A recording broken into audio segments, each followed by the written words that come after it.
Hello dears, എല്ലാവർക്കും പുതിയൊരു വീഡിയോയിലേക്ക് സ്വാഗതം. അപ്പോൾ ഇന്നത്തെ വീഡിയോ എന്ന് പറയുന്നത് സ്റ്റിച്ചിങ്ങിൻ്റെ വീഡിയോ ആണ് കേട്ടോ. കട്ടിങ്ങിൻ്റെ വീഡിയോ ഇതിന് മുമ്പുള്ള വീഡിയോ ആയിട്ട് നമ്മൾ അപ്ലോഡ് ചെയ്തിട്ടുണ്ട്. കാണാത്തവരുണ്ടെങ്കിൽ ഒന്ന് കണ്ടു നോക്കുക കേട്ടോ. ലിങ്ക് ഞാൻ താഴെ കൊടുക്കാം. അപ്പം ഞാനൊരു നെക്ക് ഇവിടെ കട്ട് ചെയ്തതിന് ശേഷം ക്യാൻവാസിൽ കട്ട് ചെയ്തതിന് ശേഷം തുണിയിലേക്ക് വെച്ച് അയൺ ചെയ്തെടുത്തിട്ടുണ്ട്. അതിന് ശേഷം ഒരു 1/2 ഇഞ്ച് ഗ്യാപ്പ് ഇട്ടത് തയ്യൽ തുമ്പിട്ടതിന് ശേഷം അതൊന്ന് കട്ട് ചെയ്ത് മാറ്റിയിട്ടുണ്ട് ബാക്കി ഭാഗം. എന്നിട്ട് നമുക്ക് ഈ 1/2 ഇഞ്ച് ഗ്യാപ്പ് ഇട്ടതില്ല, അതൊന്ന് ഈ ഒരു ക്യാൻവാസിലേക്ക് ചേർത്ത് സ്റ്റിച്ച് ചെയ്തെടുക്കുക. ഞാനൊരു കുർത്തയുടെ നെക്കാണ് കേട്ടോ ഇവിടെ വെച്ചിരിക്കുന്നത്. താഴെ ഒരു സ്ലിറ്റ് വരുന്ന രീതിയിലുള്ള ഒരു നെക്കാണ്. അതിനുശേഷം ആ ഒരു പീസിൻ്റെ സെൻറ്റർ ഭാഗം നമുക്കൊന്ന് മാർക്ക് ചെയ്യാം. അതുപോലെ തന്നെ കുർത്തയുടെ സെൻറ്റർ നമ്മളൊന്ന് മാർക്ക് ചെയ്തിട്ടുണ്ട്. എന്നിട്ട് ഈ 2 സെൻറ്ററും കൂടെ വെച്ചതിന് ശേഷം നേരെ താഴേക്ക് ഒറ്റ സ്റ്റിച്ച് കൊടുക്കുക. അതെന്തിനാണ് അങ്ങനെ ചെയ്യണമെന്ന് വെച്ച് കഴിഞ്ഞാൽ ഈ ഒരു പീസ് അങ്ങോട്ടും ഇങ്ങോട്ടും തെന്നി മാറിപ്പോകാതിരിക്കാനാണ് നമ്മൾ ഫസ്റ്റിലെ ഒരു സ്റ്റിച്ച് സ്ട്രെയിറ്റ് ആയിട്ട് കൊടുക്കുന്നത്. അതിന് ശേഷം നമുക്ക് 2 സൈഡിലേക്കും അതൊന്ന് തയ്ച്ചെടുക്കാം. അല്ലെങ്കിൽ നമ്മൾ ഒരു സൈഡിൽ നിന്ന് ഇങ്ങനെ തയ്ച്ച് വരുമ്പോൾ ചെറിയ എന്തെങ്കിലും മാറ്റം വരുമ്പോൾ ഷോൾഡറിൽ വ്യത്യാസം വരും. അപ്പോൾ അത് വരാതിരിക്കാൻ നിങ്ങൾ ആദ്യം ചെയ്യേണ്ടത് ഈ ഒരു പീസ് നമ്മുടെ കുർത്തയിലേക്ക് വെച്ചതിന് ശേഷം ഒറ്റ സ്റ്റിച്ച് കൊടുക്കുക. എന്നിട്ട് 2 സൈഡിലേക്കും അടിച്ചെടുക്കുക. അപ്പോൾ ഞാനിത് 2 സൈഡിലേക്കും അടിച്ചെടുത്തിട്ടുണ്ട്. എന്നിട്ട് ഒരു 1/2 ഇഞ്ച് തയ്യൽ തുമ്പ് ഇട്ടതിന് ശേഷം ബാക്കിയുള്ള ഭാഗമൊക്കെ ഒന്ന് കട്ട് ചെയ്ത് ഇതുപോലെ മാറ്റുക. ആ കോർണർ ഭാഗമൊക്കെ നന്നായിട്ട് കട്ട് ചെയ്യുക. ഇപ്പോൾ നമ്മൾ 1/2 ഇഞ്ച് തയ്യൽ തുമ്പ് ഇട്ടത് ചെറിയ കട്ടിങ് കൊടുക്കും അതിലൂടെ, എങ്കിലാണ് നമുക്കത് തിരിഞ്ഞ് വരുള്ളൂ. നമ്മളിത് മറച്ച് ഉള്ളിലേക്കാണല്ലോ ഇടുന്നത്. അപ്പോൾ അതിന് കറക്റ്റായിട്ട് തിരിഞ്ഞ് വരാനായിട്ട് കട്ടിങ്ങുകൾ കൊടുക്കുക. ഞാനിവിടെ ഒന്ന് പ്രസ് സ്റ്റിച്ച് കൊടുക്കുന്നുണ്ട് കേട്ടോ. അതായത് ഒരു പോളിസ്റ്റർ മിക്സുള്ള തുണി ആയതുകൊണ്ട് ഇത് അയൺ ചെയ്തെടുത്താലും അങ്ങനെ ഇരിക്കില്ല. അതുകൊണ്ട് ഞാനൊന്ന് പ്രസ് സ്റ്റിച്ച് കൊടുക്കുന്നുണ്ട്. ഉള്ളിലേക്ക് ഞാനത് മറച്ചിട്ടുണ്ട്. അതിന് ശേഷം അതിൻ്റെ അരികത്തോടെ ഒന്ന് സ്റ്റിച്ച് കൊടുക്കാം. നിങ്ങൾക്ക് വേണമെങ്കിൽ 2 സ്റ്റിച്ച് കൊടുക്കാം കേട്ടോ. ഒരു 1/4 ഇഞ്ച് ഗ്യാപ്പിൽ ഒരു സ്റ്റിച്ചും കൂടെ കൊടുക്കാം. അപ്പോൾ ആ കൃത്യം ആ ഒരു കോർണർ വരുന്ന ഭാഗമൊക്കെ നല്ല കറക്റ്റായിട്ടൊന്ന് സ്റ്റിച്ച് ചെയ്തെടുക്കുക. ഞാൻ സാധാരണ ഇങ്ങനെ മുകളിൽ കൂടി അടിക്കാറില്ല, കാരണം നമുക്കൊരു പെർഫെക്ഷൻ തോന്നില്ല ഈ മുകളിൽ കൂടി അടിച്ചു കഴിഞ്ഞാൽ. അതുകൊണ്ട് അടിക്കാറില്ല. ഇതിപ്പോൾ ഇങ്ങനത്തെ തുണി ആയതുകൊണ്ടാണ് അടിച്ചെടുത്തത്. ഇനി നമ്മുടെ ബാക്ക് പീസ് എങ്ങനെയാണ് റെഡിയാക്കുന്നതെന്ന് നോക്കാം. ബാക്കിൽ നെക്കിൽ വെക്കാനായിട്ട് ഞാനൊരു പീസ് കട്ട് ചെയ്തെടുത്തിട്ടുണ്ട്. നമ്മൾ ആ ബാക്ക് നെക്ക് കട്ട് ചെയ്യില്ലേ, ആ ഉള്ളിലത്തെ പീസ്, അത് വെച്ചിട്ടാണ് ഈ ഒരു പീസ് കട്ട് ചെയ്തെടുത്തേക്കണത്. അതിനുശേഷം ഒരു 4 ഇഞ്ചൊന്ന് മടക്കി അടിക്കുന്നുണ്ട്. എന്നിട്ട് നമുക്ക് ഈ ബാക്കിൽ നെക്കിലേക്ക് വെച്ചതിന് ശേഷം ഫുള്ളായിട്ട് റൗണ്ടിൽ ഇതുപോലെ ഒരു 4 ഇഞ്ച് ഗ്യാപ്പ് ഇട്ടിട്ട് അടിച്ചെടുക്കണം. ഒരു 4 ഇഞ്ച് തയ്യൽ തുമ്പൊക്കെ ഇട്ടാൽ മതി കേട്ടോ. അധികം ഒന്നും ഇടേണ്ട ആവശ്യമില്ല. ഒരു 4 ഇഞ്ച് ഇട്ടിട്ട് അടിച്ചെടുത്തതിന് ശേഷം ചെറിയ കട്ടിങ്ങുകൾ കൊടുക്കുക. ഇനി നമുക്ക് വേണമെങ്കിൽ ഒന്ന് പതിച്ചും കൂടെ അടിക്കാം. നമ്മൾ എക്സ്ട്രാ പിടിപ്പിച്ചിരിക്കുന്ന ആ ഒരു പീസില്ലേ, ആ പീസിൻ്റെ അരികത്തോടെ വേണം പതിച്ചടിക്കാനായിട്ട്. അപ്പോൾ പതിച്ചടിച്ചെടുത്തിട്ടുണ്ട്. ഇനി നമ്മുടെ 2 ഷോൾഡറും ഒന്ന് ജോയിൻ ചെയ്തെടുക്കണം. അപ്പോൾ ബാക്ക് പീസ് താഴെ നിവർത്തി വെച്ചിട്ടുണ്ട്.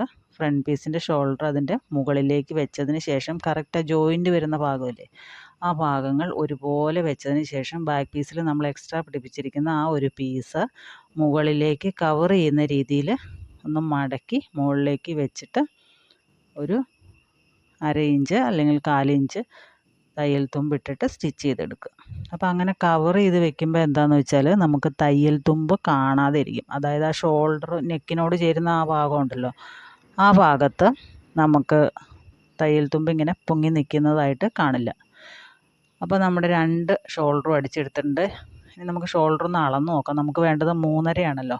അപ്പോൾ 3.5 കൂടുതലുണ്ടോ എന്ന് നോക്കാം. അപ്പോൾ ഒരു സൈഡിൽ കുറച്ചൊരു വ്യത്യാസം വന്നിട്ടുണ്ട്. അപ്പോൾ അങ്ങനെയുള്ളത് നമ്മൾ ഈ സമയത്ത് കട്ട് ചെയ്ത് മാറ്റണം. കറക്റ്റ് ഷോൾഡർ അളന്ന് നോക്കിയതിന് ശേഷം ചെറിയ വേരിയേഷൻ എന്തെങ്കിലും ഉണ്ടെങ്കിൽ അതൊന്ന് കട്ട് ചെയ്ത് ലെവലാക്കുക. അപ്പോൾ ഞാനൊന്ന് ലെവലാക്കിയിട്ടുണ്ട്. ഇനി നമുക്കിതിലേക്ക് സ്ലീവ് സ്റ്റിച്ച് ചെയ്ത് പിടിപ്പിക്കാം.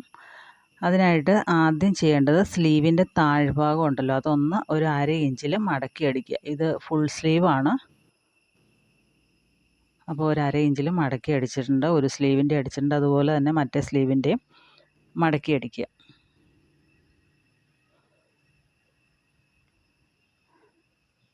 അപ്പോൾ 2 സ്ലീവിൻ്റെയും നമ്മൾ ഏകദേശം മടക്കി അടിച്ചെടുത്തിട്ടുണ്ട്. അതിന് ശേഷം നമ്മുടെ സ്ലീവിൻ്റെ സെൻറ്റർ ഭാഗം ഉണ്ടല്ലോ, സ്ലീവിൻ്റെ സെൻറ്റർ ഭാഗവും അതുപോലെ തന്നെ നമ്മൾ ഷോൾഡർ ജോയിൻ ചെയ്തേക്കണ ആ ഒരു ഭാഗവും കൂടെ ഒരുപോലെ വയ്ക്കുക. സെൻറ്ററുകൾ തമ്മിൽ വെച്ചിട്ട് 2 സൈഡിലേക്കും അടിക്കുക. അതായത് ഫ്രണ്ടിലേക്കും ബാക്കിലേക്കും സെപ്പറേറ്റ് അടിച്ചെടുക്കുക. നമ്മളല്ലെങ്കിൽ ഒരു സൈഡിൽ നിന്ന് അടിച്ച് പോരുമ്പോൾ എന്താണെന്ന് വെച്ചാൽ ആ സെൻറ്ററുകൾ തമ്മിൽ ചെറിയൊരു ഒരു 1/2 ഇഞ്ചിൻ്റെ 1 ഇഞ്ചിൻ്റെയൊക്കെ വ്യത്യാസം വന്നാലും കൈ ഇങ്ങനെ ചെരിഞ്ഞിരിക്കുന്നതായിട്ട് തോന്നും. അപ്പോൾ അത് വരാതിരിക്കാനായിട്ട് കറക്റ്റ് സെൻറ്ററുകൾ തമ്മിൽ ഒരുപോലെ വെച്ചിട്ട് സ്റ്റിച്ച് ചെയ്തെടുക്കുക കേട്ടോ. അപ്പോൾ ഒരു സൈഡ് ഞാനിവിടെ തയ്ച്ചെടുത്തിട്ടുണ്ട്. അതുപോലെ തന്നെ നമുക്ക് ഇപ്പുറത്തെ സൈഡും, അതായത് ബാക്ക് സൈഡും കൂടെ സ്റ്റിച്ച് ചെയ്തെടുക്കാം.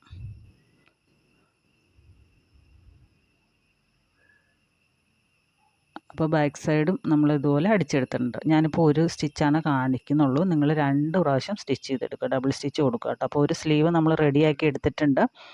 അതുപോലെ തന്നെയാണ് ഇപ്പുറത്തെ സ്ലീവും നമ്മൾ തയ്ച്ചെടുക്കുന്നത്. അപ്പോൾ 2 സ്ലീവ് നമ്മൾ തയ്ച്ചെടുത്തതിന് ശേഷം നമുക്കിനി ബോഡി ഷേപ്പ് ചെയ്യാം. അപ്പോൾ നമ്മൾ ആദ്യം മാർക്ക് ചെയ്തേക്കണുണ്ടല്ലോ, ആ ഒരു ലൈനിൽ കൂടി തന്നെ നമുക്ക് ബോഡി ഷേപ്പ് ചെയ്ത് കൊടുക്കാം. സ്ലീവിൽ നിന്ന് തുടങ്ങി നമ്മുടെ കറക്റ്റ് ആ ഒരു ചെസ്റ്റിൻ്റെ പോർഷൻ വരില്ലേ, ആ 2 സ്ലീവും അതുപോലെ തന്നെ ബോഡി പാർട്ടും കൂടെ ജോയിൻ ചെയ്തേക്കണ ഭാഗം വരുമ്പോൾ ആ ഒരു സ്റ്റിച്ചിങ് ഒരുപോലെ വരണം. അതായത് തയ്ച്ചേക്കുന്ന ആ ഒരു ഭാഗം ഉണ്ടല്ലോ, കറക്റ്റായിട്ട് വരത്തക്ക രീതിയിൽ വെച്ചിട്ട് വേണം തയ്ക്കാനായിട്ട്. അപ്പോൾ ഒരു സൈഡ് ഞാൻ അടിച്ചെടുത്തിട്ടുണ്ട്. രണ്ടാമത്തെ സൈഡും കൂടെ ആ ഒരു ലൈനിൽ കൂടി തന്നെ അടിച്ചെടുക്കുക. ബിഗിനേഴ്സൊക്കെ ആകുമ്പോൾ ലൈൻ വരച്ചതിന് ശേഷം ചെയ്യുക, എന്നാൽ മാറിപ്പോവാതിരിക്കും. ഇനി നമുക്ക് സ്ലിറ്റ് ഒന്ന് സ്റ്റിച്ച് ചെയ്യാം. ഒരു 1/2 ഇഞ്ച് മടക്കി വെച്ചതിന് ശേഷം കറക്റ്റായിട്ട് ചെയ്തെടുക്കുക. അപ്പോൾ ചിലർക്ക് സ്ലിറ്റ് സ്റ്റിച്ച് ചെയ്യാൻ കുറച്ച് ബുദ്ധിമുട്ടുണ്ടായിരിക്കും. അപ്പോൾ നമ്മൾ അധികം വിഡ്ത്ത് താഴെ കൊടുക്കാതിരുന്നാൽ മതി. ഒരുപാട് വിഡ്ത്തിൽ താഴ്ഭാഗം വെട്ടുമ്പോഴാണ് നമുക്ക് സ്ലിറ്റ് ചെരിഞ്ഞു പോകുന്നത്. അപ്പോൾ അങ്ങനെ കൊടുക്കാതെ കറക്റ്റായിട്ട് ആ മുകളിൽ നമ്മൾ ആ ഹിപ്പിൻ്റെ ആ ഭാഗത്ത് എത്രയാണോ കൊടുത്തത് അതിനേക്കാൾ ഒരു 1 ഇഞ്ചും കൂടെ താഴെ കൂടുതൽ കൊടുത്താൽ മതി. അതായത് മുകളിൽ ഇപ്പോൾ 21 കൊടുത്തതെങ്കിൽ താഴെ നമ്മളൊരു 22 കൊടുക്കുക. അപ്പോൾ അതിൽ കൂടി പോകുമ്പോഴാണ് ഈ ചെരിഞ്ഞ് വരുന്നത്, താഴേക്ക് ചെരിഞ്ഞ് വരുന്നത് നിങ്ങൾക്ക് കണ്ടിട്ടില്ലേ. അപ്പോൾ അങ്ങനെ ചെരിഞ്ഞ് വരുന്നത്, അങ്ങനെ വരാതിരിക്കാനായിട്ട് 1 ഇഞ്ച് മാത്രം കൂടുതൽ കൊടുക്കുക.